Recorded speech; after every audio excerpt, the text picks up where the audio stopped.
Developing right now in North Carolina, the state legislature is debating a bill that would replace its controversial House Bill 2. This is a live look inside the state Capitol building where less than a half an hour ago, the Senate passed the repeal. The measure is now headed to the House for a vote. As we've been reporting, House Bill 2 is that controversial law that forced transgender people to use the bathroom that corresponds to the sex on their birth certificate rather than the one they are most comfortable with.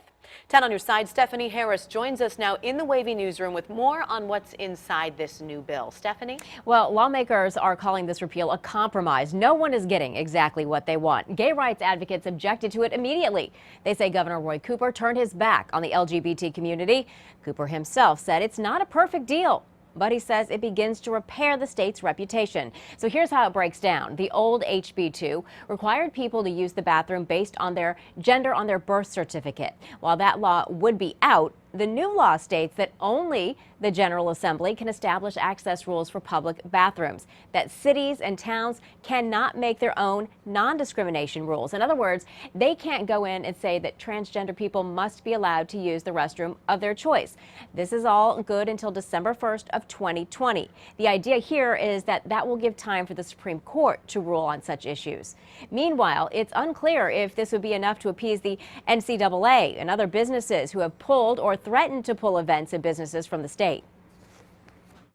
I don't think that anything that the NCAA has said so far about why they've left North Carolina and the kind of places that they want to hold tournament games says to anybody that what they're trying to pass, HB 2020, doubling down on discrimination, would actually let them bring games back to North Carolina. If they want to come to a place that's welcoming for their fans, their players, unfortunately, this legislation won't make North Carolina that state again.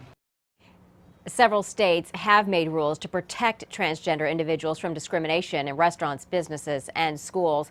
Again, it's unclear at this hour whether this is a too little or even too late situation for the NCAA. You see, they had given a deadline of noon today to make this law disappear, or the state would not be able, they said, to host any championship tournaments through the year 2022. The NCAA has not commented thus far on whether they will extend their deadline, as lawmakers are moving on this right now. Stay with us for updates throughout our newscast and on WAVY.com. In the newsroom, Stephanie Harris, 10 on your side.